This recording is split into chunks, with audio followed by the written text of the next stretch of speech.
Hello everyone, welcome back to my channel chat with Shailu. So ನನ್ನ ಚಾನಲಲ್ಲಿ informative videos ಜೊತೆ ಇನ್ಮೇಲೆ ವ್ಲಾಗ್ ಕೂಡ ಹಾಕೋಣ ಅಂತ ಅಂದ್ಕೊಂಡಿದ್ದೀನಿ. ಪ್ಲೀಸ್ ಫಾಲೋ ಮಾಡಿ ಹಾಗೆ ಸಪೋರ್ಟ್ ಮಾಡಿ ಅಂತ ಕೇಳ್ಕೊತೀನಿ. ಇನ್ನು ಒಣಮೆಣ್ಸಿನ್ಕಾಯಿ ಇತ್ತು ಮನೆಯಲ್ಲಿ, ಸ್ವಲ್ಪ ಎಲ್ಲ ಹುಳ ಆಗ್ಬಿಟ್ಟಿತ್ತು. ರೇಷನ್ ಅಕ್ಕಿ ಜೊತೆ ಇಟ್ಟಿದ್ರಿಂದ ಹೀಗಾಯಿತು ಅಂದ್ಕೊತೀನಿ. ಅದಕ್ಕೆ ಸ್ವಲ್ಪ ಬಿಸಿಲಲ್ಲಿ ಹಾಕೋಣ ಅಂತ ಅಂದ್ಬಿಟ್ಟು ಹಾಕ್ತಾಯಿದ್ದೆ. ಹಾಗೆ ಫ್ರಿಜ್ಜಲ್ಲಿ ಸ್ವಲ್ಪ ಕಲ್ಲಂಗಡಿ ಹಣ್ಣು ಇಟ್ಟಿದ್ದೆ. ಮೇಲೆಲ್ಲ ಸ್ವಲ್ಪ ಮೆತ್ತಗಾಗಿತ್ತು. ಸರಿ, ಅದೆಲ್ಲ ತೆಗೆದುಬಿಟ್ಟು ಒಳಗಡೆ ಇರೋದೆಲ್ಲ ನೀಟಾಗಿ ಕಟ್ ಮಾಡಿ ಜ್ಯೂಸ್ ಮಾಡ್ಕೊಳ್ತಾ ಇದ್ದೆ. ಹೀಗೆ ಮಾಡಿಡೋದ್ರಿಂದ ನಮ್ಮ ಮನೆಯಲ್ಲಿ ಕೆಲಸ ಮುಗಿಸ್ಕೊಂಡು ಬಂದಾಗ ನಮ್ಮ ಮನೆಯವ್ರು ಕುಡಿತಾರೆ. ಅವ್ರಿಗೆ ಜ್ಯೂಸ್ ಎಲ್ಲ ಸ್ವಲ್ಪ ಇಷ್ಟ ಆಗುತ್ತೆ. ಬಟ್ ನನಗೆ ಜ್ಯೂಸಿಗಿಂತ ಹಣ್ಣನ್ನು ಹಾಗೆ ತಿನ್ನೋದಕ್ಕೆ ಚೆನ್ನಾಗಿರೋದೆ ಅಂತ ಅನಿಸುತ್ತೆ. ಸೊ ನಿಮಗೇನು ಅನಿಸುತ್ತೆ? ಯೂಶ್ವಲಿ ಎಲ್ಲ ಥರ ಸೀಸನಲ್ ಫ್ರೂಟ್ಗಳು ಅವಾಗವಾಗ ತಿಂತಾ ಇರೋದು ಹೆಲ್ತಿಗೆ ಒಳ್ಳೆಯದು. ಅದರಲ್ಲಿ ಜಾಸ್ತಿ ಈಗ ಮಕ್ಕಳಿಗೆ ಏನಾದರೂ ಸ್ನ್ಯಾಕ್ಸ್ ಹಾಕ್ಕೊಡ್ಲೇಬೇಕಾಗಿರೋದ್ರಿಂದ ಪ್ರತಿದಿನ ಏನಾದರೂ ಒಂದು ಹಣ್ಣನ್ನು ತರ್ತಾನೆ ಇರ್ತೀವಿ ಮನೆಗೆ. ಸೊ ನಾನು ಯೂಟ್ಯೂಬಲ್ಲಿ ಸುಮಾರು 6-7 ವರ್ಷದ ಹಿಂದೆಯೇ ಯೂಟ್ಯೂಬ್ ಚಾನಲ್ನ ಮಾಡ್ಕೊಂಡಿದ್ದೆ. ಆದರೆ ಮಾಡ್ಕೊಳ್ತಾ ಇದ್ದೆ. ಬಟ್ ನನಗೆ ಚೆನ್ನಾಗಿತ್ತು, ಅರ್ನಿಂಗ್ ಕೂಡ ಚೆನ್ನಾಗಾಯಿತು. ಬಟ್ ನಾನು 2ನೇ ಮಗನ ಪ್ರೆಗ್ನೆನ್ಸಿಯಲ್ಲಿ ನನಗೆ ಸ್ವಲ್ಪ ಹೆಲ್ತ್ ಇಶ್ಯೂಸ್ ಆಗಿಬಿಟ್ಟು ಯೂಟ್ಯೂಬ್ ಮಾಡೋದನ್ನು ಸ್ಟಾಪ್ ಮಾಡಿದೆ. ಅದಾದ ನಂತರ ಕೊರೋನಾ ಟೈಮಲ್ಲಿ ನನಗೆ ಮತ್ತೆ ವಿಡಿಯೋಸ್ಗಳು ಮಾಡೋಕ್ಕೆ ಆಗಲಿಲ್ಲ. ಸೊ ನನ್ನ ಚಾನಲ್ ಬಂದು ಮಾನಿಟೈಸೇಷನ್ ಆಫ್ ಆಗೋಯಿತು. ಬಟ್ ಅನ್ಫಾರ್ಚುನೇಟ್ಲಿ ಈಗ ನಾನು ಮತ್ತೆ ವಿಡಿಯೋನ ಸ್ಟಾರ್ಟ್ ಮಾಡ್ಕೊಳ್ತಾ ಇದ್ದೀನಿ. ಪ್ಲೀಸ್ ಮೊದಲಿನ ಥರನೇ ನನಗೆ ಸಪೋರ್ಟ್ ಮಾಡಿ. ವಿಡಿಯೋಸ್ಗಳು ನನ್ನ ಚಾನಲಲ್ಲಿ ಗೊತ್ತಿರೋ ಹಾಗೆ ಜಾಸ್ತಿ ಯೂಸ್ಫುಲ್ ಆಗುವಂಥ ಮೆಡಿಸನ್ಸ್ ರಿಲೇಟೆಡೇ ನಾನು ಹಾಕಿರ್ತೀನಿ. ಸೊ ಅದು ನಿಮಗೆ ಯೂಸ್ ಆಗುತ್ತೆ ಅಂತಲೂ ಅಂದ್ಕೊತೀನಿ.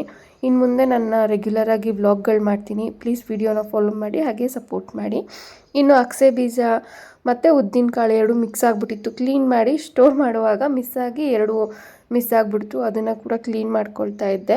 ಇನ್ನು ಮಧ್ಯಾಹ್ನದ ಊಟಕ್ಕೆ ಮೊಟ್ಟೆ ಸಾಂಬಾರು ಮಾಡೋಣ ಅಂದ್ಬಿಟ್ಟು ಎಲ್ಲ ರೆಡಿ ಮಾಡ್ಕೊಳ್ತಾ ಇದ್ದೆ. ಮಧ್ಯಾಹ್ನನೇ ಅಡುಗೆ ಮಾಡಿದ್ರೆ ರಾತ್ರಿ ಕೂಡ ಆಗುತ್ತೆ, ಮತ್ತು ಮಕ್ಕಳನ್ನ ಓದಿಸ್ಕೊಳ್ತಾ ಕೂತ್ಕೊಂಡ್ರೆ ಅಡುಗೆ ಮಾಡೋಕ್ಕೆ ಕಷ್ಟ ಆಗುತ್ತಲ್ಲ, ಅದಕ್ಕೆ ಮಧ್ಯಾಹ್ನನೇ ಮಾಡ್ಕೊಂಡ್ಬಿಡ್ತೀನಿ. ಇನ್ನು ನಮ್ಮ ಮನೆಯವ್ರಿಗೆ ಫೋನ್ ಮಾಡಿ ಮೊಟ್ಟೆ ಎಲ್ಲ ತೊಗೊಂಡು ಬನ್ನಿ ಅಂತ ಹೇಳಿದೆ.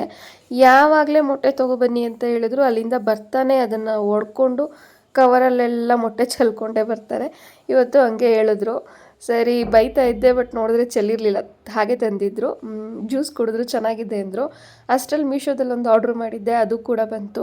ಪಾರ್ಸೆಲ್ ರಿಸೀವ್ ಮಾಡಿಕೊಂಡು ಮೊಟ್ಟೆ ಎಲ್ಲ ಒಡೆದಾಕ್ತಾ ಇದ್ದೆ. ನಾವು ಹೆಂಗೆ ಅಂದರೆ ಮೊಟ್ಟೆನ ಬೇಯಿಸ್ಬಿಟ್ಟು ಅದನ್ನು ಕಟ್ ಮಾಡಿ ಆಮೇಲೆ ಸಾಂಬಾರ್ಗೆ ಹಾಕ್ತೀವಿ. ಬಟ್ ನನ್ನ ಹಸ್ಬೆಂಡಿಗೆ ಆ ಥರ ಇಷ್ಟ ಆಗೋಲ್ಲ. ಈ ಥರ ಮೊಟ್ಟೆನ ಡೈರೆಕ್ಟಾಗಿ ಸಾಂಬಾರಿಗೆ ಒಡೆದು ಹಾಕಿದ್ರೇ ಅವ್ರಿಗೆ ಇಷ್ಟ ಆಗುತ್ತೆ. ಸಾಂಬಾರೆಲ್ಲ ಆದಮೇಲೆ ಲಾಸ್ಟಲ್ಲಿ ಈ ಥರ ಒಡೆದು ಹಾಕಿದ್ರೆ ಅವರಿಗೆ ತುಂಬ ಇಷ್ಟ ಆಗುತ್ತೆ. ಇನ್ನೂ ಮೊಟ್ಟೆ ಪೀಸಸ್ ಎಲ್ಲ ಉಳಿದಿತ್ತಲ್ಲ, ಅಂದರೆ ಈ ಥರದ್ದು ವೈಟು, ಅದನ್ನು ಏನು ಮಾಡ್ತೀನಿ, ಈ ಥರ ಜಾರಿಗೆ ಹಾಕ್ಕೊಂಡು ಒಂದು ರೌಂಡ್ ಮಿಕ್ಸಿ ಮಾಡ್ತೀನಿ. ಏನು ಯೂಸ್ ಆಗುತ್ತೆ ಅಂದರೆ ಸ್ವಲ್ಪ ಬ್ಲೇಡೆಲ್ಲ ಶಾರ್ಪ್ ಆಗುತ್ತೆ ಈ ಥರ ಮಾಡೋದ್ರಿಂದ. ನನಗೆ ಯಾಕೋ ಸ್ವಲ್ಪ ಜಾರ್ ಶಾರ್ಪ್ನೆಸ್ ಕಮ್ಮಿ ಆಗಿದೆ ಅನ್ನಿಸ್ತು. ನೋಡಿ, ಈ ಥರ ವೈಟ್ ಪೌಡ್ರ್ ಆಗುತ್ತೆ.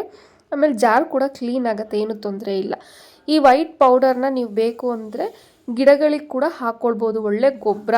ಬಟ್ ನನಗೆ ಸ್ವಲ್ಪ ಭಯ, ಯಾಕಂದರೆ ಅದು ಸ್ಮೆಲ್ಲಿಗೆ ಏನಾದರೂ ಹಾವು ಗೀವು ಬಂದುಬಿಟ್ರೆ ಅಂತ. ನಮ್ಮ ಮನೆ ಹತ್ರ ಎಲ್ಲ ಸ್ವಲ್ಪ ಸೈಟ್ಗಳು ಜಾಸ್ತಿ ಇದೆ, ಅದಕ್ಕೋಸ್ಕರ ನಾನು ಎಸೆದ್ಬಿಟ್ಟೆ. ನೀವೇನಾದರೂ ಆ ಥರ ಮಾಡ್ಕೊಂಡಾಗ ಗಿಡಕ್ಕೆ ಗೊಬ್ಬರದ ಥರ ಯೂಸ್ ಮಾಡಬಹುದು. ಇನ್ನು ಮೆಣಸಿನ್ಕಾಯಿ ಎಲ್ಲ ತೊಗೊಂಡು ಬಂದಿದ್ದೆ. ಅದಕ್ಕೆ ಈ ಥರ 2 ಪಲಾವ್ ಎಲೆ ಹಾಕೋದ್ರಿಂದ ಅಷ್ಟಾಗಿ ಹುಳ ಬೀಳಲ್ಲ ಅಂತ ಹೇಳ್ತಾರೆ. ಇನ್ನು ಊಟ ಎಲ್ಲ ಮುಗಿಸ್ದೆ. ಪಕ್ಕದ ಮನೆ ಆಂಟಿ ಸ್ವಲ್ಪ ಹಲಸಿನ ಹಣ್ಣು ಅವ್ರ ಮನೇಲಿ ಕೊಯ್ದಿದ್ರು ಅಂದ್ಬಿಟ್ಟು ತೊಗೊಂಬಂದು ಕೊಟ್ಟರು. ನನಗೆ ಹಲಸಿನ ಹಣ್ಣು ಅಂದರೆ ಸಖತ್ ಇಷ್ಟ. ಮಕ್ಕಳು ತಿಂತಾರೆ ಅಂದ್ಬಿಟ್ಟು 1 ಪೀಸ್ ತಿಂದು ಹಾಗೆ ಇಟ್ಟೆ.